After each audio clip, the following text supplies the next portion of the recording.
I always thought the cruelest joke life could play on someone was making them fall for a person they could never have. But then I saw him again after years apart, and realized the joke wasn't just cruel, it was merciless.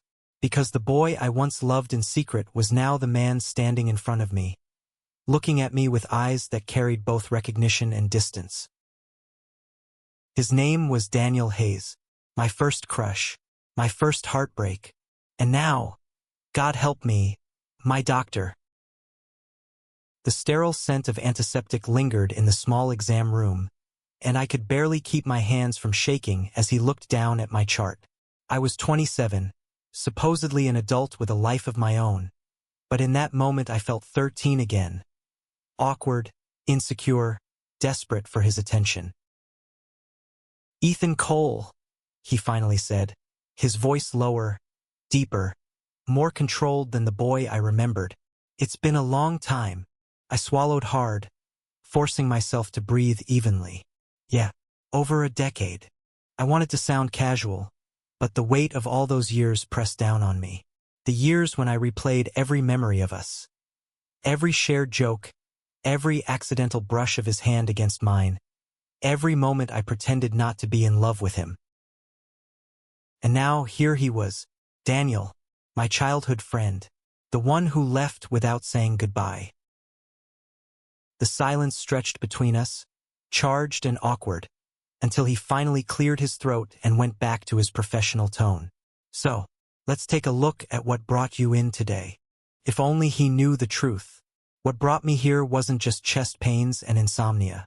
It was the fact that no matter how far I ran, or how much I tried to bury it, my heart always circled back to him.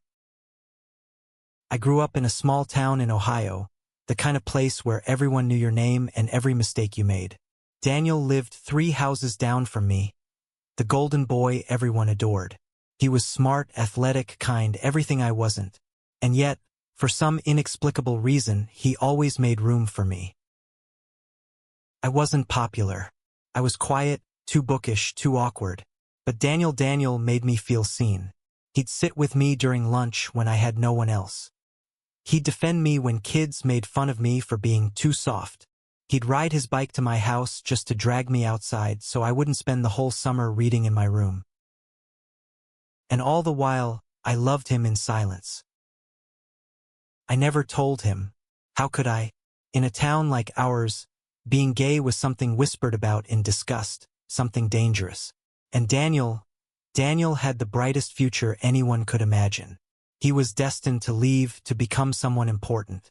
I couldn't risk tainting him with my secret. So I kept it hidden, even when it hurt, even when watching him date girls felt like swallowing glass. Then one summer, right after high school, he was gone, accepted into a pre-med program across the country. No goodbye, no explanation, just silence. And now, after all these years, he was standing here. My doctor, my first love, my unfinished story. "Ethan, your blood pressure's a little high," Daniel said, snapping me back to the present.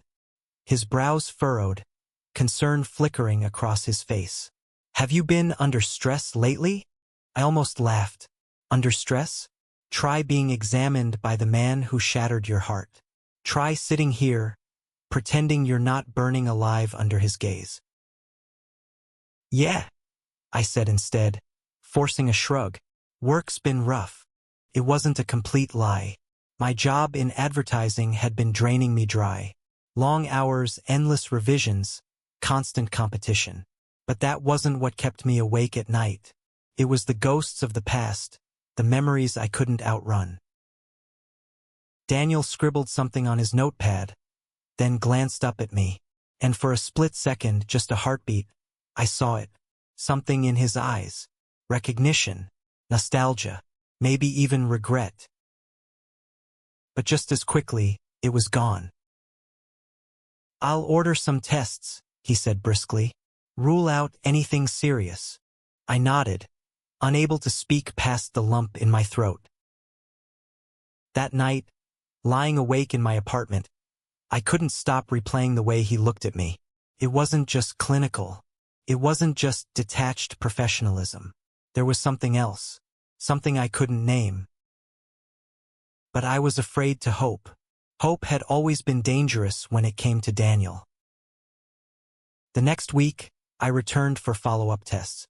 And again, there he was, standing too close, his scent familiar and maddening, his voice pulling me back into a world I thought I'd left behind. "You need to take better care of yourself, Ethan," he said softly after the exam, his tone slipping into something personal. "You're important. Important." The word stuck to me like a brand. I wanted to ask him, important to who? Important how? Did he mean it the way I desperately wanted him to mean it? Or was it just the compassion of a doctor for his patient? But I didn't ask. Couldn't. Because once the words left my lips, there would be no turning back. The truth was, I was terrified. Terrified of what he might say. Terrified of what he might not. Terrified that I'd waited all these years, carrying this love like a secret wound, only to find out it was all one-sided. Yet, as days turned into weeks, I began to notice things. Little things.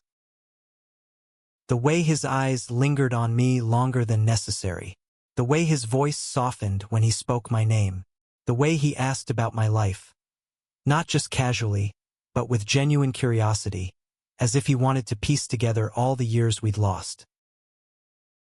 And then there were the times I caught him watching me when he thought I wasn't looking. Those fleeting glances, full of something unspoken, something dangerously close to longing. It was maddening. Because if there was even the slightest chance he felt what I felt, then maybe, just maybe, the story I thought had ended years ago was only just beginning. But life is never that simple. Not for people like us. One evening, after another late appointment, he walked me out to my car. The parking lot was almost empty, the night air cool against my skin. We stood there, the silence stretching taut between us, and I swear I could hear the pounding of my own heartbeat. "Ethan," he said quietly, his voice barely more than a whisper, "do you ever regret?" The word hit me like a strike of lightning. Regret. My throat tightened. All the time. He looked at me then, really looked at me, and in that moment the world fell away. It was just him and me, two souls tethered by years of silence and longing. But before I could say anything else, before I could close the distance between us, his phone buzzed. He stepped back, glanced at the screen, and his expression shuddered. "I should go," he said, his voice clipped, professional again. And just like that, the moment was gone. That night, I sat in my car for what felt like hours, staring at the empty space where he'd stood, the weight of everything unsaid pressed down on me, suffocating. I thought about all the years I'd spent hiding, all the chances I never took, all the times I told myself it was better to stay silent than risk losing him. But maybe silence was the real enemy. Because if I didn't speak now, if I didn't take this chance, I'd lose him all over again. And this time, I wasn't sure I could survive it. The week after that night in the parking lot was unbearable. I told myself to focus on work, to drown in deadlines and campaigns, to lose myself in the rhythm of presentations and sleepless nights. But Daniel lingered. He was everywhere, in the silence of my apartment, in the hollow ache of my chest, in the way I couldn't stop replaying the moment when his eyes had almost confessed something his lips refused to say. And the worst part? He kept showing up, not just at the clinic, not just in sterile rooms under harsh fluorescent lights. No, Daniel Hayes seemed to slip into the fabric of my life in ways I couldn't predict. One morning, I found him standing in line at the corner coffee shop near my office. Just him, no white coat, no stethoscope. Just a man in a dark sweater, hair a little messy, eyes softened by the fog of early hours. He spotted me before I could duck away, and for a heartbeat, we just stared at each other like two deer caught in the same headlights. Ethan, he said, his voice warm despite the awkwardness. You come here too? I almost wanted to laugh. Too? As if the entire city didn't funnel into this cafe every morning like bees to honey. Yeah, I muttered, shoving my hands in my pockets. Best coffee in town. He smiled then. A real smile, the kind I hadn't seen since we were kids, wide and unguarded. It disarmed me in ways I wasn't prepared for. We ended up sharing a table. Small talk at first. Weather, work, the inevitable catch-up about mutual friends we'd both lost touch with. But then something shifted. You still write? He asked suddenly, his gaze cutting through me. I blinked. You remember that? Of course. He leaned back, studying me with that same intensity that always made my pulse stutter. You used to carry that beat-up notebook everywhere. You'd write poems, short stories sometimes in class, even when you weren't supposed to. Heat crept up my neck. Yeah, I still write. Not much lately. Advertising kind of drains the creativity out of you. Daniel's expression softened. That's a shame. You were good at it. You made me believe in worlds I'd never seen. The words lodged deep in my chest. He remembered. After all these years, he remembered.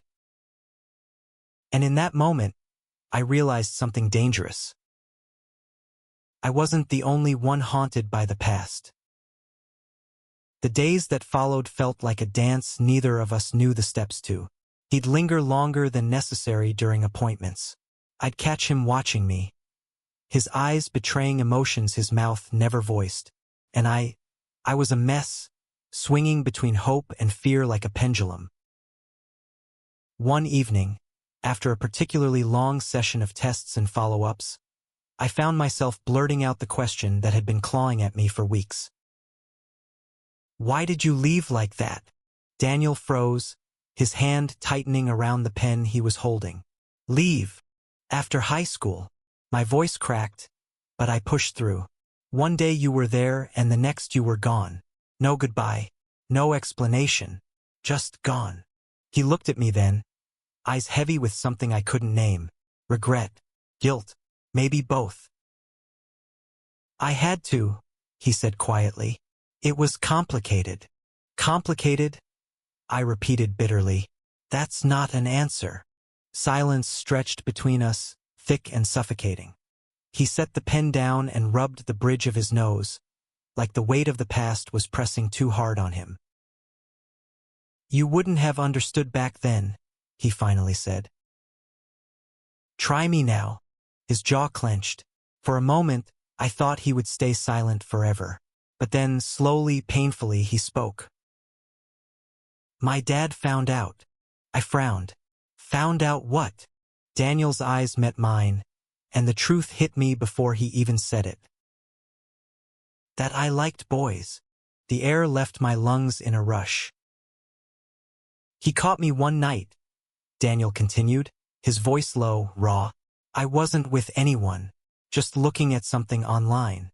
But it was enough. He lost it, said I'd throw away my future, said I'd ruin our family's reputation. He made me promise I'd bury it, that I'd leave. And I didn't know how to fight him back then. I stared at him, heart aching. All these years, I thought he'd left me because I didn't matter, because our friendship was disposable. But the truth was darker, heavier.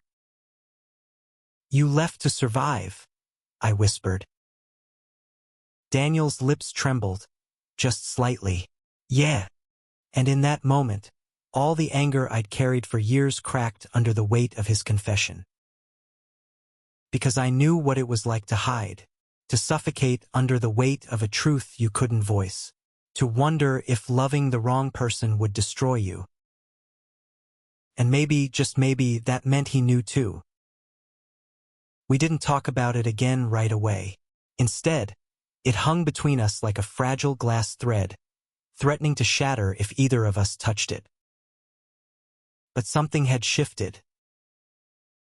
The next time I came into the clinic, he smiled at me in a way that felt almost conspiratorial, as if we shared a secret no one else could see. And I found myself smiling back, helpless against the pull of him. Yet, for all the unspoken understanding between us, the world outside wasn't so kind. One evening, as I was leaving the clinic, I heard voices in the hallway, sharp, cruel. Saw them again, always together. Don't tell me you think Hayes is actually. Come on. Two grown men, all those late-night appointments? It's obvious. My blood turned to ice. I didn't recognize the voices. Nurses, maybe, or other staff. But the venom in their tone was unmistakable. Gossip. The kind that could ruin reputations. I turned the corner before they could see me, heart pounding. My first instinct was to run. Hide. Pretend I hadn't heard. But as I stepped outside into the cool night air, something inside me snapped. Why was it always us who had to hide? Why did love have to be treated like a scandal? I wanted to march back in there, confront them, scream that we had a right to exist. But then I thought of Daniel, his career, his family, the years he'd spent running from the truth. Would I destroy him if I pushed too hard? The question gnawed at me. A week later, Daniel invited me to his place. Not as a doctor, not as a friend, but as something else. I made too much food, he said when I showed up at his apartment, holding 2 plates of pasta. Help me out. It was such a flimsy excuse. I almost laughed, but instead I followed him inside. His apartment was small but warm, filled with books and soft lighting, the kind of place that felt lived in, safe. We ate, talked, laughed. For the first time in years, it felt easy again, like we were teenagers sitting in my backyard, swapping dreams under the stars. But then, when the plates were cleared and the silence settled, Daniel looked at me with an expression that stole the breath from my lungs. "Ethan," he said softly, "do you ever wonder what would have happened if things were different?" My chest tightened. Different how? If I hadn't left. If I hadn't been too afraid. His eyes searched mine, desperate, vulnerable. "Do you think we could have?" I didn't let him finish. I leaned in and kissed him. For a second, he froze. And then, God, he kissed me back. It wasn't gentle. It wasn't cautious. It was years of longing and regret and hunger crashing into each other.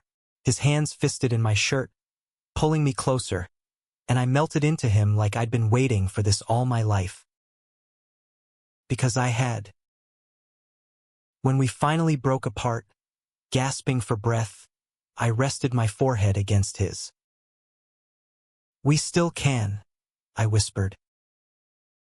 He closed his eyes, pain flickering across his face. "It's not that simple. It never is," I said. "But maybe it doesn't have to be impossible." The weeks that followed were both the happiest and hardest of my life. We stole moments in the quiet corners of his apartment, away from the world's eyes. We shared laughter, whispers, touches that felt like salvation. For the first time, I wasn't just dreaming about Daniel. I had him. But the secrecy weighed on us. Every time someone looked at us too long, every whisper in the clinic, every shadow of his father's disapproval loomed over us like a storm waiting to break. And I couldn't help but wonder, how long could love survive in the dark? Secrecy was both a shield and a cage. For weeks, Daniel and I lived in that fragile in-between space, where every glance and touch had to be hidden. At his apartment, we laughed and breathed like free men. But the moment we stepped outside, we became shadows again, stripped of the right to exist as we truly were. And it was slowly killing me.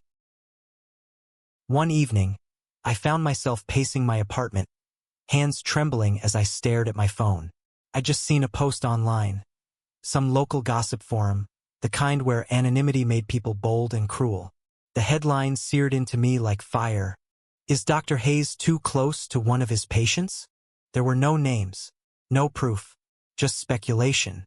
But the implication was enough. My chest tightened as I scrolled through the comments. Some defended him, others didn't hold back. He's always been suspicious. Doctors shouldn't get involved with patients. Unprofessional. Gross. The bile rose in my throat. Gross. That word.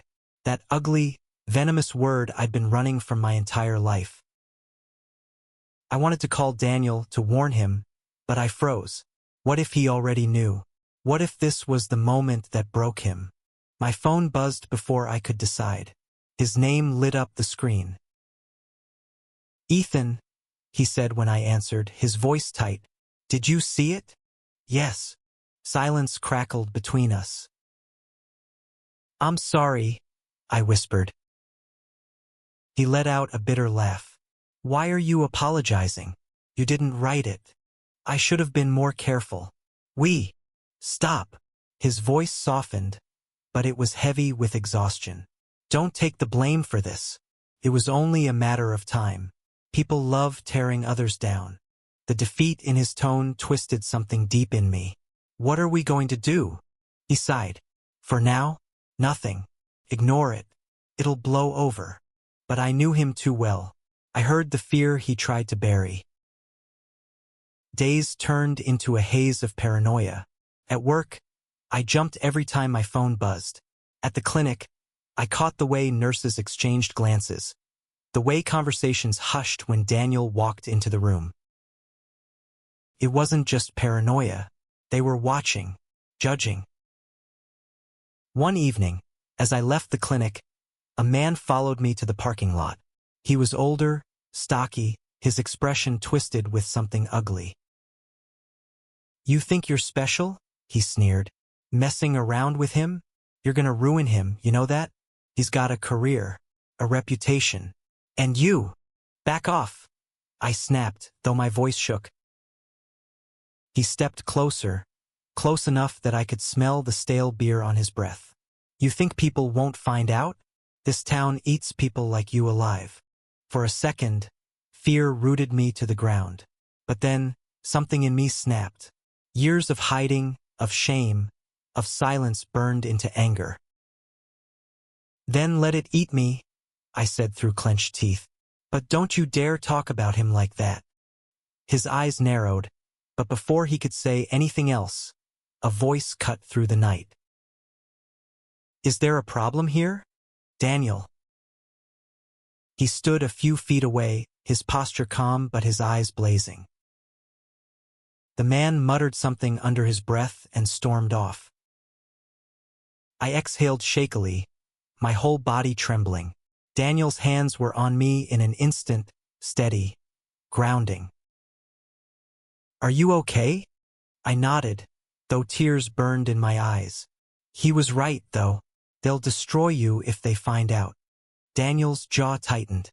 Maybe I'm tired of living afraid of them, but fear doesn't vanish overnight.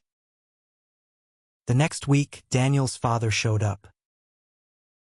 I was at his apartment when it happened, curled up on the couch with him, the quiet comfort of his presence settling over me like a blanket. Then a sharp knock rattled the door. Daniel stiffened instantly. His hand slipped from mine. "Who is it?" I whispered. He didn't answer.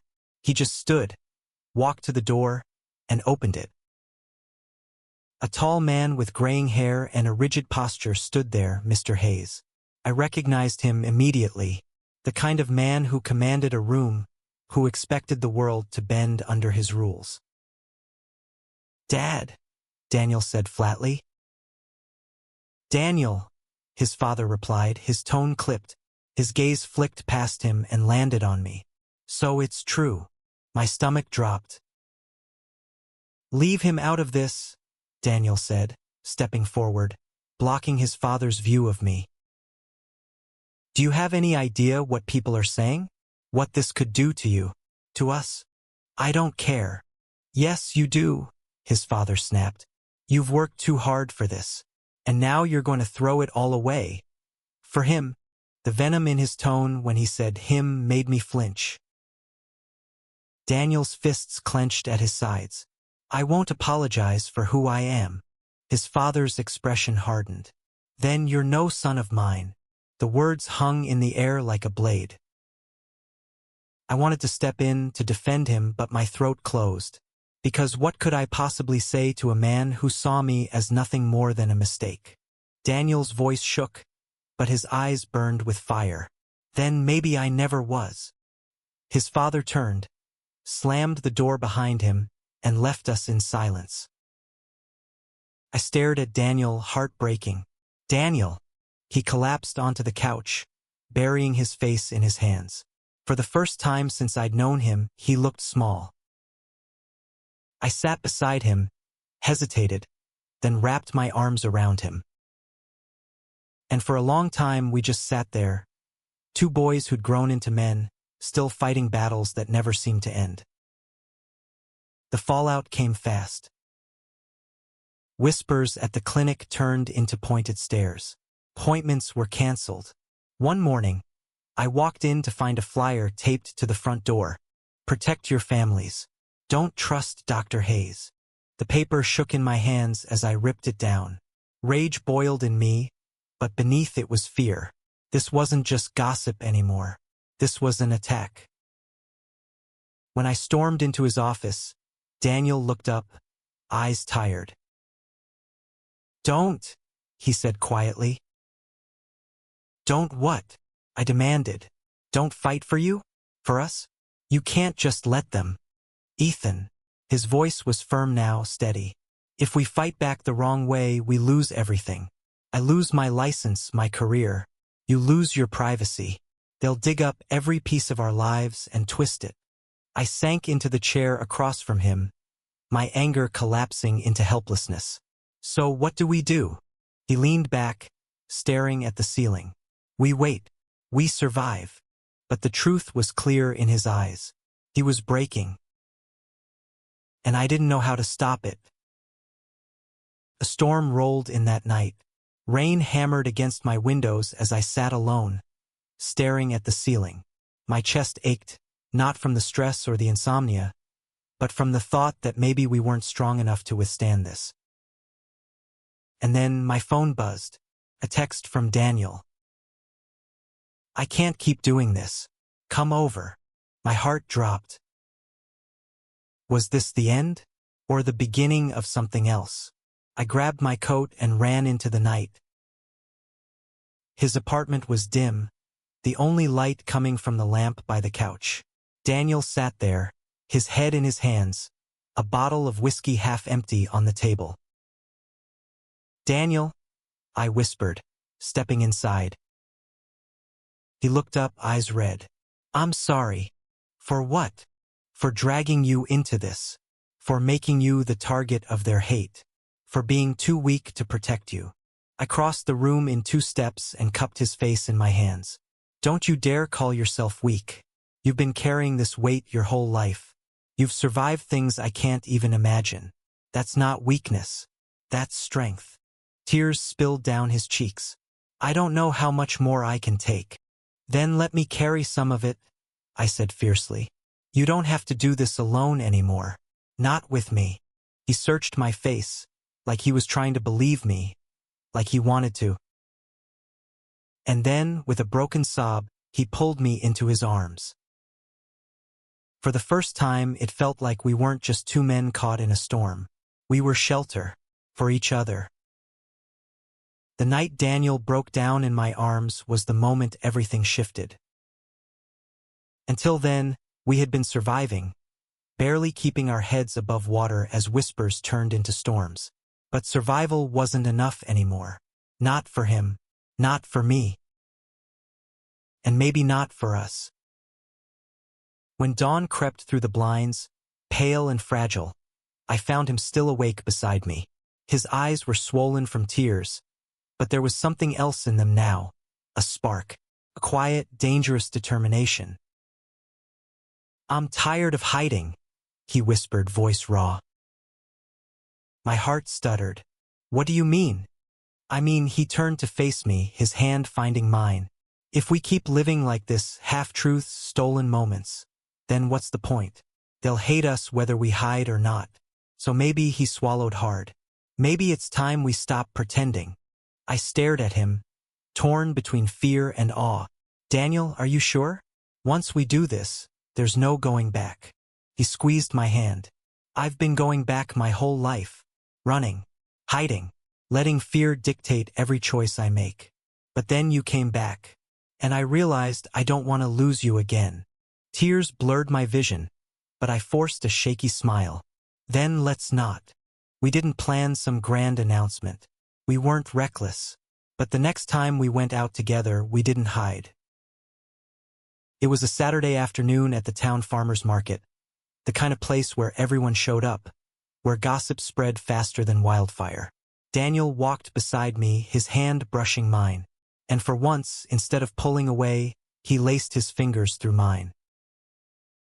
Gasps rippled through the crowd. Whispers rose like smoke, but we kept walking, step by step, hand in hand. I felt the weight of every eye on us. Judgment, shock, disgust. It was all there. But there was something else too. Curiosity, silence, and maybe, just maybe, the possibility that not everyone would hate us. When we reached the end of the market, Daniel's grip on my hand tightened. He looked pale, trembling, but he didn't let go. "Still here?" he asked softly.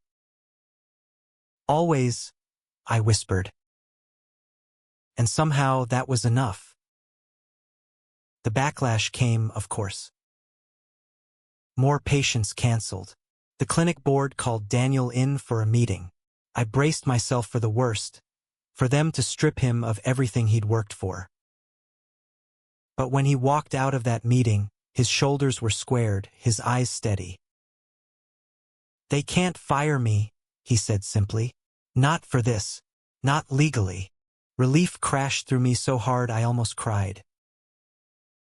"But it won't be easy," he admitted. "Some people won't come back. Some never will. Then we build something new," I said. He looked at me like I was the answer to a question he'd been asking his whole life. And maybe, in a way, I was. Not everyone turned away. Some patients stayed. A few even showed quiet support. One older woman squeezed Daniel's hand after an appointment and said, "Don't let them change you, son. The world needs good doctors more than it needs gossip." Moments like that kept us going. Reminded us that love wasn't always met with hate. That sometimes people surprised you. Even my own parents, who I'd feared would disown me, sat me down one evening and said, "We just want you to be happy. If he makes you happy, that's enough." I wept into my mother's arms that night, years of fear melting into something like freedom. Of course, his father didn't soften. Not at first. He avoided Daniel, refused to take his calls, sent sharp messages through relatives. But then one day, months later, he showed up at the clinic. Daniel told me about it afterward, his voice shaking. "He just stood there," he said. "Looked at me, didn't say a word. And then he asked if I was eating well. It wasn't forgiveness. It wasn't acceptance. But it was something. A crack in the wall. A beginning. And sometimes beginnings were enough." Seasons changed. The storm of whispers slowly dulled to background noise. The town found new scandals, new gossip to feast on. And we kept living. There were still moments of fear, still nights where we lay awake, wondering if the world would ever fully let us breathe. But there were also mornings filled with laughter, evenings spent cooking together, days where the simple fact of being alive and together felt like a miracle. And through it all, love grew, not in spite of the struggle, but because of it. One autumn evening, a year after that night when Daniel broke down in my arms, we drove out to the edge of town. There was a hill we used to climb as kids, the kind of place where the whole world seemed to stretch out before you. We stood there, side by side, watching the sunset paint the sky in gold and fire.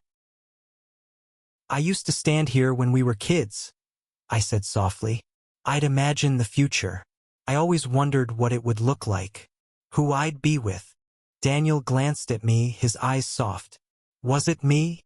I laughed, choked with tears. It was always you.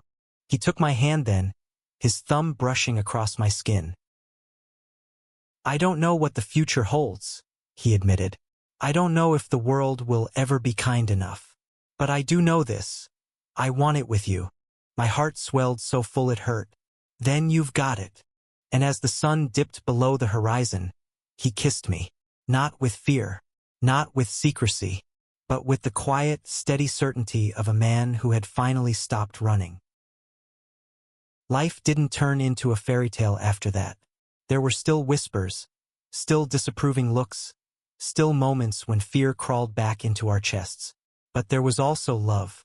Fierce, stubborn, unrelenting love. And in the end, that was what mattered. Because the boy I'd loved in secret was no longer just a memory. He was here, with me, choosing me, every day.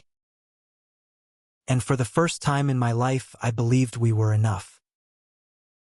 Years later, when people asked how we managed to survive the rumors, the hate, the storms, I'd tell them the truth. We didn't survive in spite of it. We survived through it, because every trial carved us deeper into each other's lives. Every scar made our love more unshakable. And sometimes, in the quiet of our home, I'd catch Daniel looking at me the way he did that first day back in the clinic, like he was both remembering and discovering me all over again. Every glance, every touch, every laugh was a reminder. That love, no matter how hidden, no matter how forbidden, was worth it. Always worth it. Thank you for listening. If you find it interesting, please like and subscribe to follow the next stories.